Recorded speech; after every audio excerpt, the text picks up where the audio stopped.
our response, current response from Claudia Scheinbaum. Rechazamos categóricamente la colonia que hace la Casa Blanca al gobierno de México de tener alianzas con organizaciones criminales, así como cualquier... Keep trying, gringo. What do you think I'm doing? What do you think I'm doing? I'm... Keep dancing, white boy. What do you think I'm doing? I've heard worse. I love getting flamed for my pronunciation from people who have never heard Spanish spoken out loud. Okay, I grew up in LA. I know that I'm pronouncing things close enough that my brethren out there in the streets of LA wouldn't make fun of me. I'm Spanish. Okay, this is a lot of text. We categorically reject the White House's slander against the Mexican government of having alliances with criminal organizations, as well as any intention of intervention in our territory. If such an alliance exists anywhere, it is in the United States armories that sell high-powered weapons to these criminal groups. Yes! Get they asses. As demonstrated by the DOJ itself in January of this year. In 4 months, our government has seized more than 40 tons of drugs, including 20 million doses of fentanyl. It has also arrested more than 10,000 people linked to these groups. If the U.S. government and its agencies wanted to address the serious consumption of fentanyl in their country, they could, for example, combat the sale of narcotics on the streets of their main cities, which they do not, and the money laundering generated by this illegal activity that has done so much harm to their population. They could also start a massive campaign to prevent the consumption of these drugs and take care of their young people, as we have in Mexico. Drug consumption and distribution is in their country, and that is a public health problem that they have not addressed. In addition, the synthetic opioid epidemic in the United States has its origin in the indiscriminate prescription of drugs of this type authorized by the FDA, as demonstrated by the lawsuit against a pharmaceutical company. Mexico does not want confrontation. We start from collaboration between neighboring countries. Mexico not only does not want fentanyl to reach the U.S., but anywhere. Therefore, if the United States wants to combat criminal groups that traffic drugs and generate violence, we must work together in an integrated manner, but always under the principles of shared responsibility, mutual trust, collaboration, and, above all, respect for sovereignty, which is not negotiable. Coordination, yes. Subordination, no. To this end, I propose to Trump that we establish a working group with our best public health and security teams. Problems are not resolved by imposing tariffs, but by talking and dialoguing, as we did in recent weeks with your State Department, to address the phenomena of migration. In our case, with respect for human rights.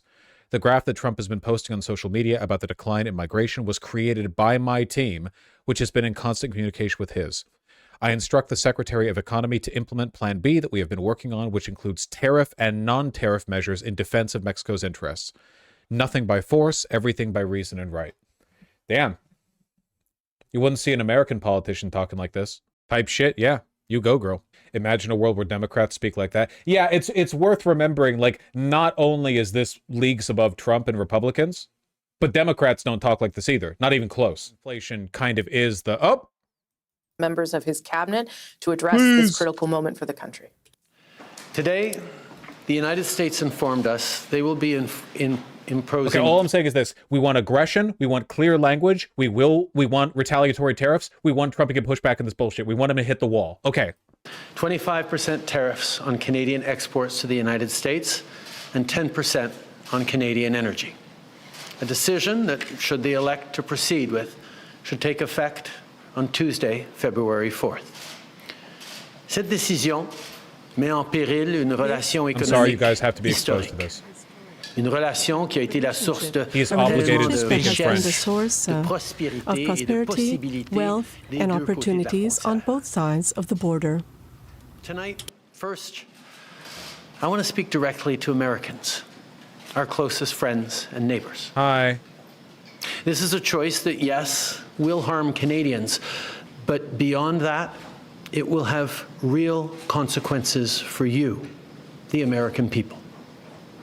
As I have consistently said, tariffs against Canada will put your jobs at risk, potentially shutting down American auto assembly plants and other manufacturing facilities. They will raise costs for you, including food at the grocery stores and gas at the pump. They will impede your access to an affordable supply of vital goods crucial for U.S. security, such as nickel, potash, uranium, steel, and aluminum. They will violate the free trade agreement that the President and I, along with our Mexican partner, negotiated and signed a few years ago. But it doesn't have to be this way. As President John F. Kennedy said many years ago, geography has made us neighbors, history has made us friends, economics has made us partners, and necessity has made us allies. That rang true for many decades prior to President Kennedy's time in office, and in the decades since. From the beaches of Normandy to the mountains Of course of the he's doing Korean liberal Peninsula, platitudes. Unlike Claudia from the Sheinbaum, fields he's a of liberal. Flanders to the streets of Kandahar, we have fought and died alongside you. During your darkest hours, during the Iranian hostage crisis, those 444 days we worked around the clock from our embassy to get your innocent compatriots home. During the summer of 2005, when Hurricane Katrina ravaged your great city of New Orleans, or mere weeks ago, when we sent water bombers to tackle the wildfires in California. During the day the world stood still, September 11th, 2001. Okay. When we provided I'd refuge almost forgotten to about it. stranded passengers and planes.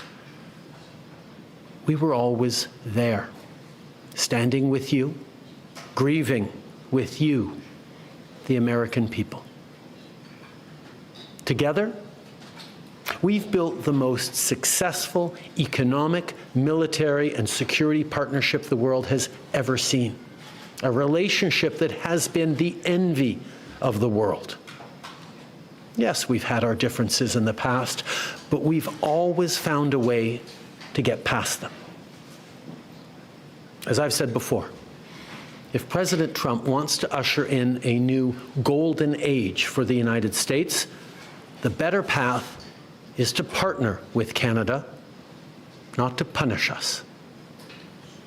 Canada has critical minerals, reliable and affordable energy, stable democratic institutions, Extremely shared forgettable values, speech so far. Yeah. and the natural resources Canadian you Conservative need. Party rising the polls, Canada second by second. has the ingredients Future necessary to skyrocketing. build a booming and secure partnership for the North American economy, and we stand at the ready to work together. Let's take a moment to talk about our shared border. Our border is already safe and secure, but there's always more work to do. It sounds like he's capitulating. It doesn't. It doesn't sound to me like he's capitulating. It sounds to me like he's doing the same liberal, flowery, anti-antagonism bullshit that you expect to hear from him and people like him. It doesn't sound like he's capitulating, though. We'll see. Less than 1% of fentanyl, less than 1% of illegal crossings into the United States come from Canada. But hearing concerns from both Canadians and Americans, Trudeau, call Trump a including pedophile. the American Call president him a himself, pedophile. Trudeau. we're taking action. Trudeau.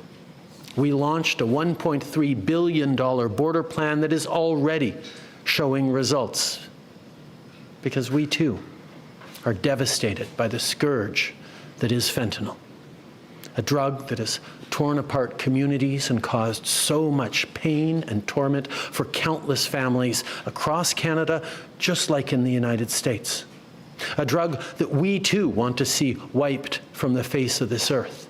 A drug whose traffickers must be punished. As neighbors, we must work collaboratively to fix this. Unfortunately, the actions taken today by the White House split us apart instead of bringing us together. Tonight, I am announcing Canada will be responding to the U.S. trade action with 25% tariffs against $155 billion worth of American goods. Yes! This will include immediate tariffs on $30 billion worth of goods as of Tuesday, followed by further tariffs on $125 billion worth of American products in 21 days' time to allow Canadian companies and supply chains to seek to find alternatives. Ce soir, j'annonce la This evening, réplique du Sorry, Canada. guys. I am announcing Canada's response. I am announcing 25% tariffs on $155 billion of U.S. goods. As of Tuesday, $30 billion worth of U.S. products will be affected, and in 21 days, to allow Canadian companies the opportunity to find alternatives, this will be the case for $125 billion worth. This sucks for the average American. I hate this. products. This is good. No, this is good. Anything less would be appeasement. We are Germany right now, okay? Oh, but it sucks for the German citizen that the Anschluss isn't getting annexed. Well, the Austrians want to reunite with Germany. Nope. Sorry. Sorry, Hitler too. No negotiating with terrorists. Tariffs. Our response will also be But I far-reaching want the and Sudetenland. include everyday items such as I want American it. beer, wine, and bourbon, fruits and fruit juices, including orange juice, along with My juice. vegetables, perfume, clothing, and shoes. My clothing. It'll include major No, I can't buy consumer my products $800 like household Canada Goose appliances, parka. furniture, and sports equipment, and materials like lumber and plastics, along with much, much more. And as part of our response, we are considering No, my with the Viberg boots provinces are and already territories $1,000 over here. several non-tariff measures, including some relating to critical minerals, energy, procurement, and other partnerships. We will stand Wait, I strong. work with lumber. Am I fucked? It has the vibes of that screenshot on 4chan where somebody's like, I live in with the Ukraine flag in his tag, and he's like, I hear explosions outside. What's going on? And the reply is, you're getting invaded, retard. Strong for Canada. Wake up. We will stand strong to ensure our countries continue to be the best neighbors in the world. With all that said, I also want to speak directly to Canadians in this moment. I'm sure many of you are anxious, but I want you to know we are all in this together. The Canadian government, Canadian businesses, Canadian organized labor, Canadian civil society, Canada's premiers, and tens of millions of Canadians from coast to coast to coast are aligned and united. This is Team Canada at its best. Earlier today, I spoke with premiers from all provinces and territories. We are united. They've all supported our approach. We're also aligned to reduce internal trade barriers and to make it easier for consumers to choose Canada and Canada products. Hey, that's actually pretty meaningful. If they're trying to open up internal trade, that suggests a more deliberate and structured response to these tariffs than just like, well, we're going to retaliate with the tariffs. Like it seems like they've thought this out and they're not just like assuming this will blow over by tomorrow. A few moments ago, I spoke with Mrs. Sheinbaum, the President of Mexico, our other North American partner, and this country was also the subject of 25% tariffs today. We're working together to face these tariffs. This threat is targeting the entire country, and I am heartened to see all our leaders answer the call and to be so committed to make sure that no Canadians are left behind. Our government will be there for Canadians. We will be there for you. At the same time, I do have something to ask of you. I would ask you to remain united. Many of us will be deeply affected. A lot of people will go through dark times. I'm asking you to support one another, to be there for your friends, your neighbors, and your fellow Canadians. From sea to sea, Canadians are different. We speak different languages. We have different beliefs and opinions. But if there's one belief all Canadians ideas. have, it's that they're better than America. But when we remain united, we are stronger. And now is also the time to choose Canada. There are many ways for you to do your part. It might mean checking the labels at the supermarket and picking Canadian-made products. It might mean opting for Canadian rye over Kentucky bourbon, or foregoing Florida orange juice altogether.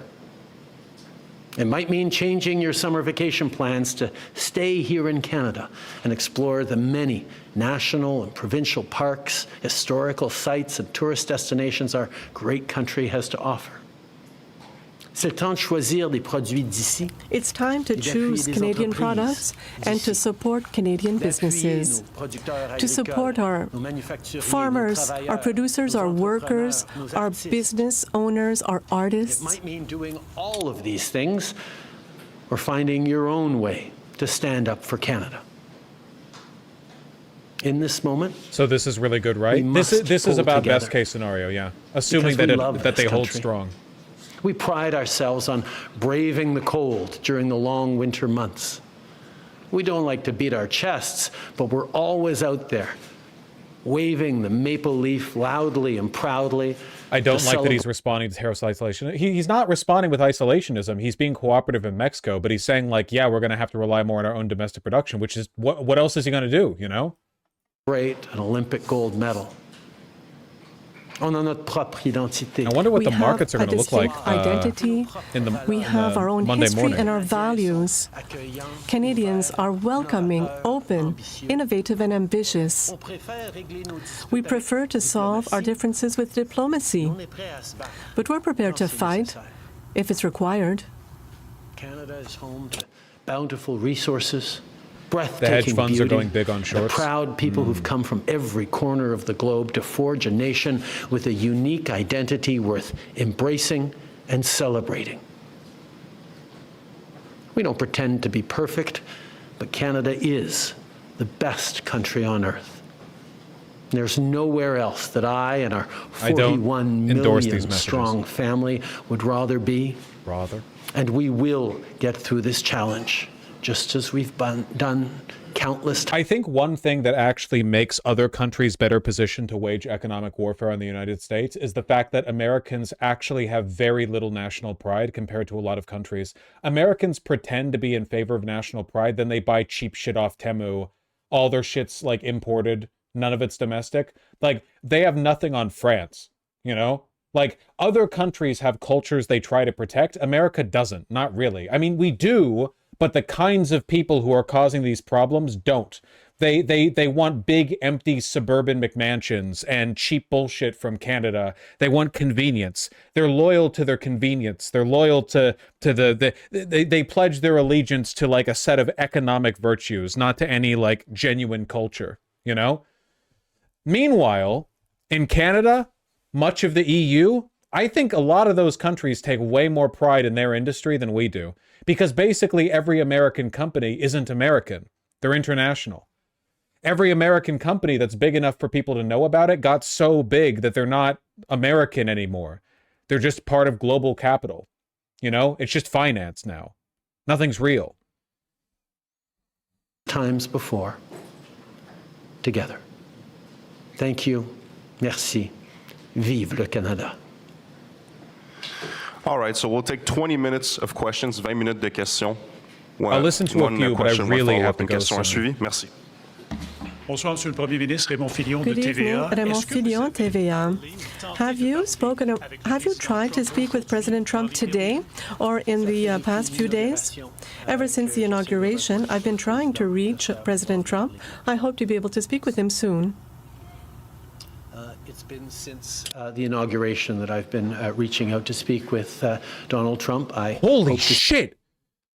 Trump hasn't talked with him since the inauguration?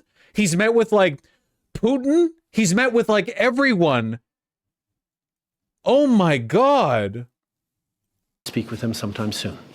Dans son décret qu'il a signé aujourd'hui, Monsieur In his Trump executive menace order signed le today, Canada he's d'augmenter threatening encore plus to les tarifs increase s'il y a tariffs des mesures de further rétorsion. if Vous annoncez des we mesures have de rétorsion retaliatory ce soir. measures, and you're announcing Ça retaliatory c'est pas tariffs this risqué, evening. ça risque Is pas that not a d'envenimer risky, la situation.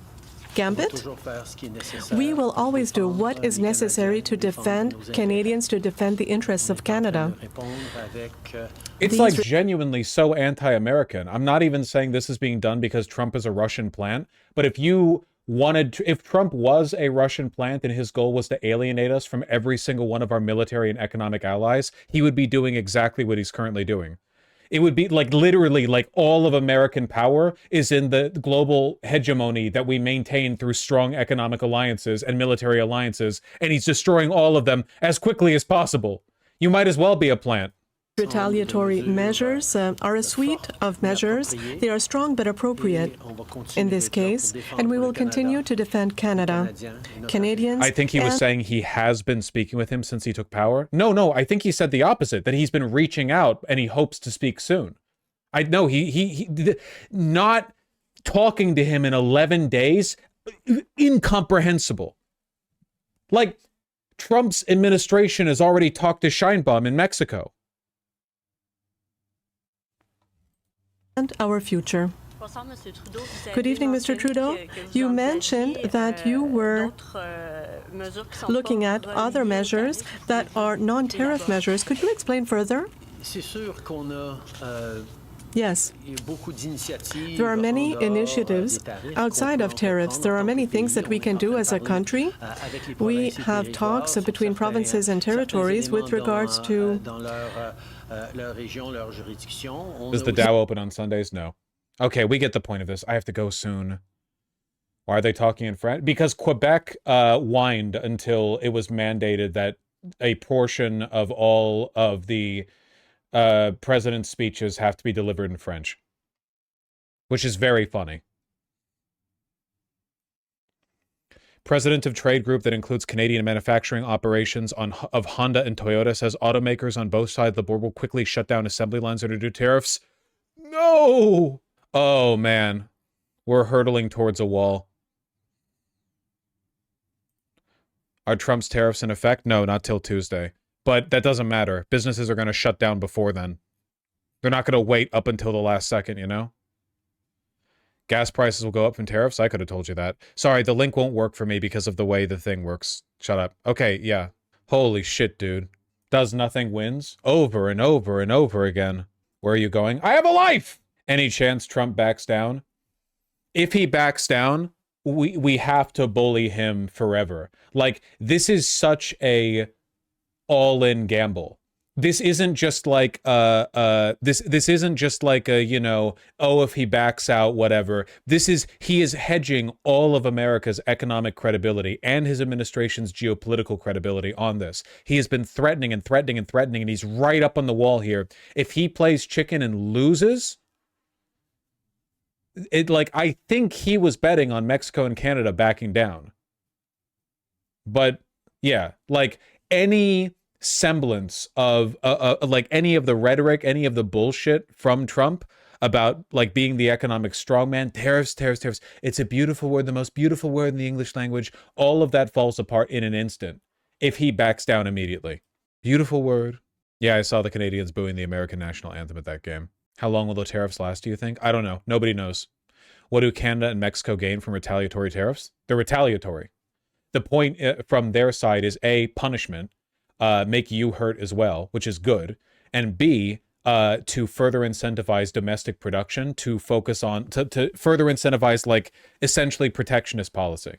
It's economic war. You have to, you have to go back and forth. Otherwise, America only gains. Well, not really, but now's a good time for the world to be protectionist against the U.S.? Yep. So you're saying Trump backing down is good for us or bad?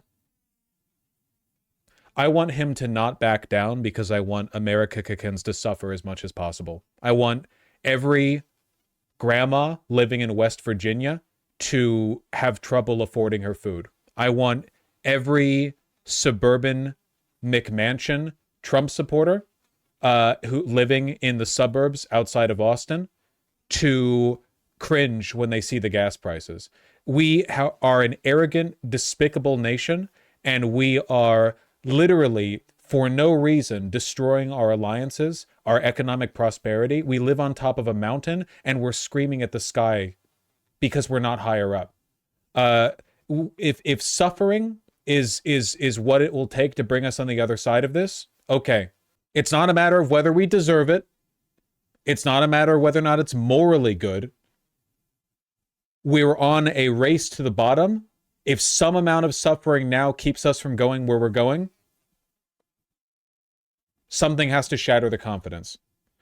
Or to put it another way, how much economic hardship at the beginning of Hitler's reign, of the beginning of the Third Reich, do you think would have been justified if it had driven public backlash against him to the point that he couldn't have started World War II and the Holocaust? The answer? An infinite amount of suffering.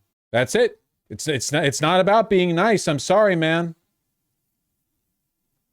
Germany was already at the bottom, so they didn't care. The only reason Hitler was able to get away with what he did is because the post-depression economic bounce back that happened in every country, by the way, one way or another, gave him a lot of public support.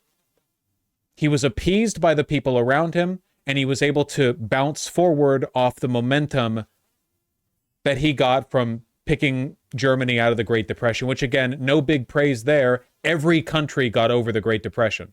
He was bouncing on it when he should have been moaning on it. And by moaning on it, I mean suffering from crippling economic anxiety. Corporate media helped too. Yeah. But you all understand what I'm talking about, right? Like, we are really up against the wall here. The potential for, the worst case scenario for Trump and Elon Musk's control of the government is literally apocalyptic. And that's not an exaggeration. That is the consequence of climate change and nuclear weapons being the stakes here. The worst case scenario here is infinite. It's infinite stuff. We're dealing with the highest imaginable stakes. So yeah, if wealthy as fuck Americans, and we are very wealthy on a global scale, getting hurt when they go out and pay for their day-to-day existence, if that's what it takes to get people to turn against Trump, then it's worth it. And it's worth it for us too, because it's a deep hole we're heading towards, and nuclear or climate apocalypse would hurt us too. We got to veer off of that. It's like I said earlier, right? The reason your hand sends pain signals to the brain when you hold it over a fire or touch the stove is to tell you that you're getting hurt. So you stop doing it. If there's no pain signal, you hold your hand there, a minute later you have no hand. There's a reason we feel pain, and it really sucks. 5 years ago when I started doing this, I had much higher hopes for the future than I do now. But no matter what happens, you try your best. Maybe things bounce back, who knows? But this was actually DNC's strategy after they lost in a landslide despite running an economic populist. Oh yeah, that's true. Isn't that what happened before FDR got elected? The Democrats wanted to maximize the consequences of Herbert Hoover's tariffs because the tariffs were ruinous for the economy, and the Democrats were like, okay, buddy, you get what you want. Here you go. And off of the economic harm that did, we got FDR. Which, I'm not saying FDR didn't do no bad things. He did, but we could use an FDR right now. Here's how Bernie can still win, yeah. Feeling deja vu because Vosh said, oh yeah, to that exact point a couple days ago. I ask only that you feel sympathy and imagine what kind of immense brain damage it is doing to me to have to cover all this news. That's all I'm saying, okay? You get to tune in. For me, I've cultivated an environment of like 24/7 news awareness, and then I have to talk about it. So I'm just saying, like, catastrophic damage happening up here, and it's only going to get worse over time.